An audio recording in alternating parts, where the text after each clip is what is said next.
Alassane Ndoye secrétaire général syndicat transport routier moom nag moo jiite assemblée générale extraordinaire bi ñu doon amal tey jii ci gare routière bu Tambacounda. Kii di Pape Niang ñetteel bi yoon mu daal di gañewaat nekk président regroupement régional dawalkatu daamaru tukki yi fii ci Tambacounda. lu toll ni 123 millions 700 ma récolté ko ci 5 ans. jënd naa ci ñaari oto am naa ci 620 cas social mu dem ci 28 millions 217 mille. jënd naa ci ordonnance ak couverture universelle. jënd naa ci ordonnance bu toll 15 millions 447. dépensé naa nag 122 millions 600 parce que ñoom ñoo ko rat waaye ñoom ñoo ko naan.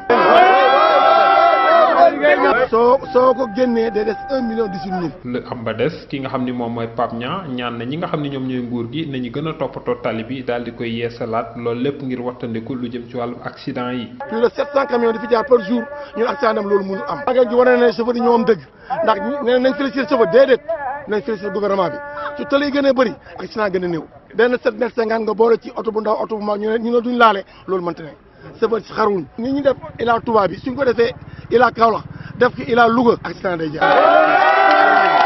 ngir na gën a mën a yokk li nga xam ne moom mooy recettes yi ëllëg ci biir ñu gën a mën a réaliser li nga xam ne dana jàppale dawalkatu daamaru tukki yi kii di Pape Niang mi ngi ñaan borom 7 places yi départ bu ci nekk dañ daan joxe luy toll ci juróom-benn fukki dërëm nañ ko yokk daal di koy def téeméer ci départu 7 places bu nekk ak minicar yi loolu dana tax ëllëg si biir ñu am xaalis boo xam ni danañ ci def loo xam ni dana jëmale kanam lu jëm ci wàllub demle bi ak dikk bi rawatina lu jëm ci wàllub nekkinu dawalkatu daamaru tukki yi.